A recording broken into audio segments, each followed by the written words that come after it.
स्वागत है आपका। मैं हूं योगेंद्र, आप देख रहे हैं खास खबर। और खास खबर में हम बात करेंगे खाद की कमी।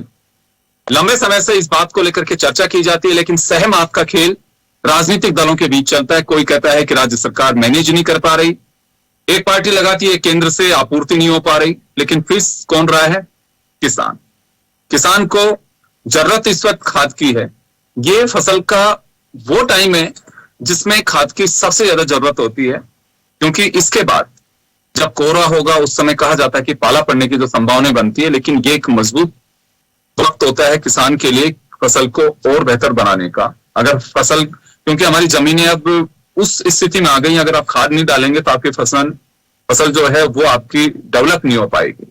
हम ही ने वो स्थितियां बनाई है, और अगर किसान को अगर वो आपूर्ति नहीं कर पा रहे हैं तो बेशक कोई किसी पे भी आरोप लगाए, लेकिन कहीं ना कहीं सिस्टम का लेकुना है, फेल्योर है, इससे कहने में कहीं कोई गुरेज नहीं है।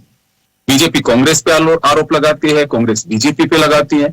और स्थिति केवल राजस्थान में नहीं है, हरियाणा हो चाहे उत्तर प्रदेश हो, वहां भी खाद के ऐसे ही हालात हैं। एक अशोक गहलोत के अगर मैनेज नहीं हो पा रहा, लेकिन बाकी राज्यों में क्या स्थिति है? वहां क्या हुआ? पिछले दिनों में एक यहां जब डिबेट कर रहा था इसी मुद्दे को लेकर के, तो बीजेपी के एक पदाधिकारी थे, वो कह रहे थे मेरे यहां से आप कितना ही खाद ले लीजिए, आप आइए, कार्ड वो दिखाइए आपका आधार, और मैं कट्टे दे दूंगा आपका। अगले दिन हमने किसी को भेजा कि नहीं साहब, आप तो दूसरे क्षेत्र को मैं नहीं दे सकता। तो देखिए, गुमराह करने वाली बात नहीं होनी चाहिए। बड़ी बात यह है कि हाँ, इसका सॉल्यूशन क्या हो सकता है। मैं भी समझता हूं कि कोई किसान की ये स्थिति देखना नहीं चाहता होगा, ना बीजेपी चाहती, ना कांग्रेस चाहती है। लेकिन जो सिस्टम है, ये दृश्य आप देख रहे होंगे सामने स्क्रीन पे, कैसे खाद के लिए लाठियां खानी पड़ रही हैं। और ये लाठियां पहली बार नहीं पड़ रही हैं, जब बीजेपी की गवर्नमेंट थी तब भी पड़ रही थी, और आज कांग्रेस की गवर्नमेंट है तब भी पड़ रही है। चेहरे भी वही होंगे, खाने वाले भी और देने वाले भी, वही खाकी वर्दी, वही लठ, और किसान जो सर पे अपनी स्वापी बांध करके और खाद की कतार में खड़ा हुआ है, इस उम्मीद के साथ है कि शायद आज मिलेगी रात को आने वाली बिजली से मैं खाद डाल करके और फसल को उपजाऊ बना सकता हूं। लेकिन कहना बहुत सहज है, उसका सोल्यूशन निकालिए। चलिए हम चर्चा शुरू करेंगे। हमारे साथ कृषि मामलों के जानकार डॉक्टर सीबी यादव जी जुड़ रहे हैं। हमारे साथ भाजपा से शैलेंद्र धवाई साहब हैं, कांग्रेस से पंकज शर्मा जी हैं। सभी का स्वागत है। मैं शैलेंद्र जी आपके पास आना चाहूंगा। बेशक राजनीति में आरोप लगाना बहुत सहज बात है, लेकिन जो परिस्थितियां हैं उसकी हकीकत से वाकिफ होना और उसका सोल्यूशन निकालना, ये सबसे बड़ी बात है। जिम्मेदार अगर कोई होता है तो कहना बहुत सहज है, कोई किसी को भी कुछ कह सकता है कि साहब उसने मैनेज नहीं किया, उसने आपूर्ति नहीं की, लेकिन इसका सॉल्यूशन क्या है? हमारे इन बयानों से किसान की आपूर्ति हो जाएगी? योगेंद्र जी, आप बिल्कुल सही बात कह रहे हैं, क्योंकि किसान जो है वो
कुछ किसान की जब किस्मत खुलने का वक्त आया तो दूसरे हमारे अंदाज जो लगाने का हमारा एक सिस्टम है कि हाँ कितना रकबा इस बार बुआई हो सकती है, उसका अंदाजा ही नहीं लगा पाए। हम एक तरफ तो आईटी के युग की बात करते हैं, दूसरी तरफ हमारे पास में इतना सिस्टम भी डेवलप नहीं है कि खाद की रिक्वायरमेंट क्या होगी। जब बारिश होती है, नेचुरल है कि अगर बारिश का रकबा अगर ठीक स्थिति में दिख पाता है तो वहां पे ज्यादा बुआई होगी, ये कोई भी कह सकता है। जहां सरसों की उपज ज्यादा होती है वहां बरसात अच्छी हो गई तो निश्चित रूप से सरसों होगी, जहां गेहूं होगा वहां पे गेहूं के लिए होगी। तो ये तो अंदाजा हमें लगाना चाहिए। ये वो चीज तो है नहीं कि साहब पहले से ऑर्डर नहीं दिया किसान ने हमें, तो हम कैसे बनाते। ये बहुत ही दुखद बात कहूंगा मैं इसे कि इसमें अगर हम लिपापोती करके अगर चर्चाएं करते हैं तो बहुत उस अंधता के साथ में जो हमेशा से ठगी का शिकार होता रहा है, कभी राजनीतिक दलों के माध्यम से, कभी सरकारों के माध्यम से, कभी दूसरे माध्यमों से, और उसकी जो कस्ताल है उस पर हम चर्चा सब करते हैं लेकिन उसको दूर कोई नहीं करते। पीड़ा इस वजह से होती है कि आज भी हम हो, चाहे शैलेंद्र धबाई जी हो या जो हमारे साथ में सीबी यादव जुड़ रहे हैं वो हो, सब किसानों से जुड़े लोग हैं। हम लोग सब हम सब के पास में जमीन है। जब चर्चा सुनते हैं कि रात को बिजली है लेकिन चलिए वो भी कोई बात नहीं है, पानी देंगे, लेकिन खाद नहीं है। खाद के लिए सुबह गए थे, जरूरत 5 कट्टे की थी लेकिन 1 कट्टा ही मिला, जिसमें साथ में कई जगह 1 लठ भी मिल जाता है। तो ये स्थिति अगर किसान के साथ है तो मुझे लगता है कि राजनीतिक दलों के लिए ये कहा जा सकता है कि जो एक दूसरे पे आरोप लगाते हैं, मैं कहूंगा कि ये महज एक घड़ियाली आंसू है जो केवल बहाया जाते हैं, किसान के कोई पहुंचता नहीं है। ये केवल दिखावटी आंसू होते हैं। देखिए किसान के प्रति कितनी हमारी हमदर्दी है, लेकिन वो हमदर्दी दिखाई भी देनी चाहिए, केवल शब्दों में नहीं, दिखना भी चाहिए कि हाँ एक्शन प्लान हमारा यूं बना हुआ था। और इस बार तो देखिए आपको कोई चिंता की बात नहीं, केवल राजनीतिक दलों के मंचों से भाषण देने से काम नहीं चलता है। उस किसान को इस बात का एहसास भी होना चाहिए कि हाँ कुछ बदलाव देख रहा हूं। जो रिक्वायरमेंट मेरी थी वो पहले लाइन में खड़े होकर के चले, लाइन में लगना कोई बात नहीं है, आपका नंबर आएगा जब ले लीजिए, एक सिस्टम का पार्ट है ये। लेकिन कुछ लोगों की शिकायतें आती हैं कि साहब ब्लैक में बिक रहा है, वो कहां से आ जाता है। कुछ लोगों का कहना है कि साहब वहां पे मुंह देख करके तिलक किए जा रही है, यानी कि जिसका जो परिचय उसको खाद दिया जा रहा है, मैं सुबह से हूं मुझे कोई नहीं दे रहा। अगर सेम काउंटर से अगर कोई बात कह करके भेज रहा है तो निश्चित रूप से उसमें कुछ सच्चाई भी होगी। तो भाई साहब आपके पास फिर लौटना चाहूंगा मैं।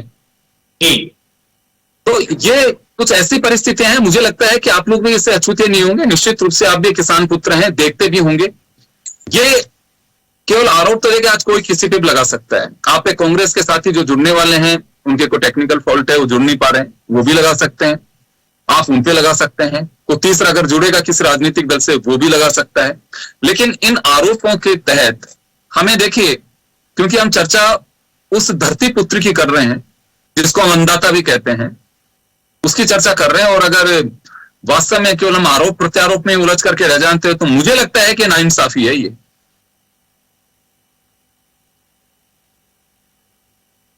जी शैलेंद्र जी।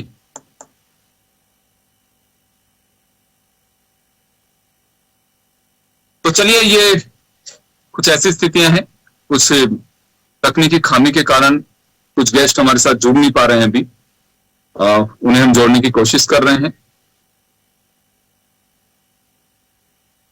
खाद का संकट केवल राजस्थान में नहीं है, हरियाणा हो, एमपी हो, यूपी हो, पंजाब हो, कई जगह इस स्थिति का सामना करना पड़ रहा है।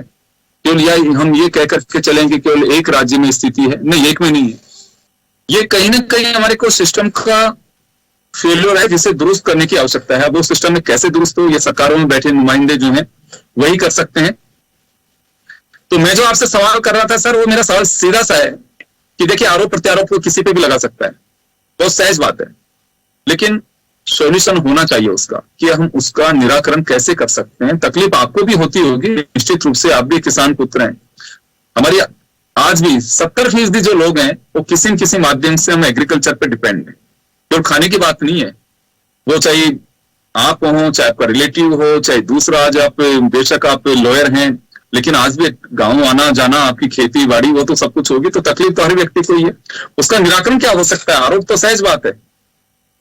योगेंद्र जी देखिए, आप अगर इसका निराकरण की बात करें तो राज्य सरकारों को अपना अनुमान लगाना चाहिए कि बरसात अच्छी हुई है, अब खाद की कितनी आपूर्ति हमको चाहिए, कितना खाद चाहिए, ये इनको फीडबैक लेना चाहिए ग्राउंड लेवल पे जाकर, और जो उनकी मांग है उसको समय पे रखना चाहिए केंद्र सरकार को, और केंद्र सरकार को भी उस मांग को जल्दी से जल्दी पूरा करने की कोशिश करनी चाहिए, और जितना पर्याप्त हो सके वो खाद देना चाहिए। और वो देते भी, आपने भी देखा होगा कि किस तरह से, मैंने आपको बताया कि इंटरनेशनल प्राइसेस बढ़ जाते हैं, जो रॉ मटेरियल है वो बाहर से आता है, डीएपी का, इफको और क्रिप्को है, वो कोशिश पूरी करते हैं। अभी भी शायद 4-4.5 लाख मेट्रिक टन की डिमांड थी, फिर भी 3 लाख मेट्रिक टन से अधिक राज्य सरकारों को दिया गया, लेकिन कहीं ना कहीं कुप्रबंधन के कारण और कहीं ना कहीं काला बाजारी, क्योंकि मैंने किसानों से भी बात करी है, किसान कह रहे हैं साहब एक कट्टा डीएपी का 267 का आता है, लेकिन ये भ्रष्टाचारी अधिकारी जो है वो 350-400 बेचते हैं, तो कहीं ना कहीं ये भी एक फेलियर है, इसको रोकना चाहिए। और जहां तक रही बात कि आप देखिए जो योजना है, किसानों को बहुत योजनाएं दी जाती है, प्रधानमंत्री किसान खाद योजना है, उसमें आपने देखा होगा 5,000 रुपए केंद्र सरकार देती है खरीफ की फसल से पहले, 2,500 रुपए, और रबी की फसल से पहले 2,500 रुपए वो डायरेक्ट उनके अकाउंट में जाती है। इसी तरह से प्रधानमंत्री किसान सम्मान निधि है, वो भी आप देखिए बुआई के समय में दी जाती है, साल में 3 बार दी जाती है, तो किसानों का पूरा सर इसे कोई खारिज नहीं कर सकता। देखिए जो पब्लिक डोमेन में चीजें हैं उनको तो हम चर्चा करें नहीं करें और सबको दिखाई देती है। किसान है उसको 6,000 रुपए किसान सम्मान निधि के रूप में मिलते हैं, इसमें कोई बात नहीं, 3 किस्तों में आप 2-2 हजार रुपए करके 6,000 रुपए देते हैं।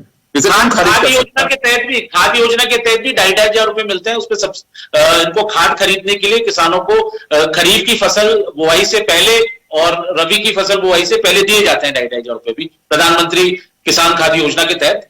अब मैंने आपको जैसे बताया जो समस्या है वो कहीं ना कहीं डिस्ट्रीब्यूशन में भी आती है, और डिस्ट्रीब्यूशन का पार्ट है राज्य सरकार।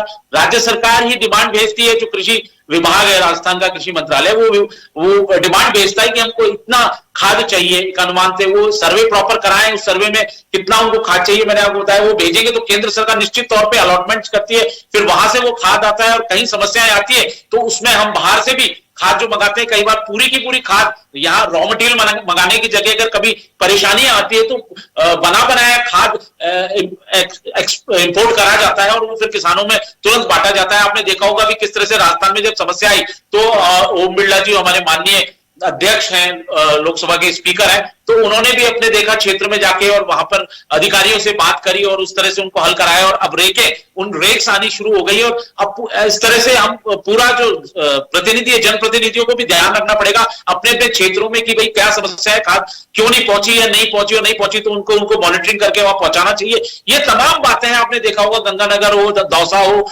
बूंदी हो, कोटा हो, सब तरफ जो बातें उठी हैं खाद की, में जनता जो हमारा अन्नदाता है, किसान है, वो लाइनों में लगता है, सुबह सुबह से लगता है और लाठियां तक खाने को मिलती है। तो कहीं ना कहीं राज्य सरकार को भी इस पे प्रबंधन की आवश्यकता और कालाबाजारी को रोकने। मेरा एक सवाल इस वजह से है क्योंकि हमने आम आदमी पार्टी की पंजाब में सरकार है, उत्तर प्रदेश हरियाणा में बीजेपी की सरकार है, राजस्थान में कांग्रेस की सरकार है। चारों जगह पे हमने हमारे साथियों से बातचीत की है, चारों जगह स्थिति समान है सर।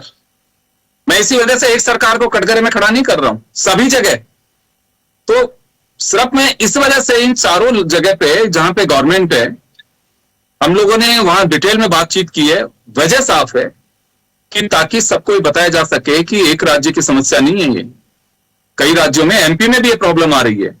तो शिवराज सिंह जी तो बहुत स्मार्ट है, सीधे वो तो पीएमओ से भी बात करते हैं, उनकी क्या दिक्कत है। योगी आदित्यनाथ जी आज सबसे पावरफुल मुख्यमंत्री, उनकी क्या दिक्कत होगी। खट्टर साहब तो कुछ भी कर सकते हैं, उनकी क्या दिक्कत क्यों आ रही है। चले अशोक गहलोत, सचिन पायलट लड़ रहे हैं, इनके आते समझ में बैठ जाती है। आप लोग कहते हैं वहां क्या हो रहा है। ये मैंने पहले भी सर रिक्वेस्ट की आपसे कि आरोप का वक्त नहीं है ये, इसका सोल्यूशन निकाला जाना चाहिए। यहां तो चले बीजेपी कांग्रेस खेल लेंगे, वहां क्या करेंगे आप। अनिल आपके पास आना चाहूंगा एक बार में, किसान की समस्या है ये, और ये एक आईने के रूप में है। मुझे मालूम था कि अगर हम एक राज्य पे फोकस करके बात करेंगे तो गड़बड़ होगी। साफ है कि आरोप प्रत्यारोप लग सकते हैं। पंजाब आम आदमी पार्टी सरकार, एमपी, हरियाणा और उत्तर प्रदेश बीजेपी की सरकार, हालात सेम है, डंडे वाके किसान को भी खाने पड़ रहे हैं। तो फिर तो ये मान के चलें कि सिस्टम में हमारे ऐसा कोई लेकुना है जिसे दुरुस्त करने की आवश्यकता है, बजाय बयानबाजी के। अनिल आपके यहां से आवाज नहीं आ रही है, इसे अनम्यूट करिए, म्यूट है शायद आपका सिस्टम।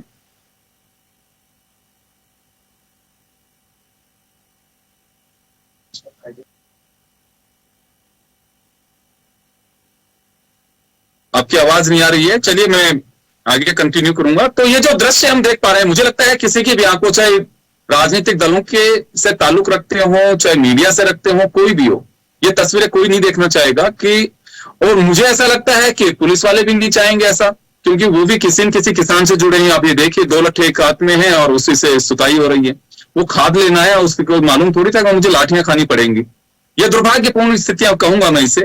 बेशक हम चाहे राजनीतिक ढाल में ढालने की कोशिश करें वो नहीं होना चाहिए, लेकिन मेरी सिर्फ तकलीफ ये है कि हम सिस्टम दुरुस्त नहीं कर पा रहे हैं। बारिश का मालूम होता है किस स्टेट में कितनी बरसात आई है, अगर फ्लड भी आई है तो पानी कहीं ना कहीं होगा। हम ये मान के चलते हैं कि वहां बारिश की अच्छी स्थिति रही है तो अगली बार बुआई अच्छी होगी, लेकिन बुआई होगी तो उसके संसाधन नहीं मिल पाते हैं। ये बात सही है कि इस बार रकबा बढ़ा है। अनिल, आप सुन पा रहे हैं मुझे? लेकिन आपकी आवाज नहीं आ रही है हमारे तक। तो मैं शैलेंद्र जी एक सवाल और लेना चाहूंगा आपके से। वैसे हम पार्टी से अलग हट करके बात करें तो कायदे से आप लोगों ने काफी एक्सरसाइज की हुई है इस पे, होना क्या चाहिए? क्या कोई राज्य सरकार हो, केवल राजस्थान और हरियाणा, पंजाब, यूपी की बात नहीं कर रहा हूं, कोई भी स्टेट हो, सभी की समस्या तो एक ही आती है। देखिए युद्धेश जी, बिल्कुल आप बात सही कह रहे हैं। जैसे भारत डीजल और पेट्रोल पर बाहर के देशों पे, विदेशों पे आत्मनिर्भर है, आत्मनिर्भर है, और अब भारत देखिए उसका विकल्प ढूंढ रहा है और उस पर रिसर्च चल रही है। और अब तमाम तरह के, आपने देखा होगा, उसके बायोफ्यूल प्रोडक्ट से भी बनाने की कोशिश चल रही है, उस पर रिसर्च चल रही है। तो इसी तरह जो हम खाद, जो रॉ मटेरियल है खाद का, वो जो बाहर से हमको लाना पड़ता है विदेशों से, उस पर भी अब रिसर्च चल रही है। और केंद्र सरकार के हमारे जो वैज्ञानिक हैं और जो विभाग है वो उस पर गंभीर चिंतन कर रहा है और उस पर रिसर्च चल रही है किस तरह से अब भारत में भी इस तरह की खाद बनाई जा सके, ताकि जो इसीलिए आपने देखा होगा कि अब जैविक कृषि को भी प्रोत्साहन दिया जा रहा है, कि जैविक कृषि को प्रोत्साहन दिया जा रहा है, और जो हमारे काउ डंग्स हैं और जो गाय पशुधन है, और पशुधन से भी खाद का बनाने का काम किया जा रहा है। तो कहीं ना कहीं आप देखिए रिसर्च जारी है और कोई ना कोई भारत में ही हमको आत्मनिर्भर होना पड़ेगा। हमको खाद जो है हमारे भारत में ही निर्माण करना पड़ेगा, ताकि जिससे क्या है कि जो कमी और डिमांड और सप्लाई की जो प्रॉब्लम आती है वो पूरी हो सके। और यही, इसी पर देखिए केंद्र सरकार का जो कृषि विभाग है, उर्वरक रसायन विभाग है, वो पूरी तरह से साइंटिस्ट हमारे लगे हुए हैं कि कोई वैकल्पिक व्यवस्था, हिंदुस्तान आत्मनिर्भर बने खाद पर।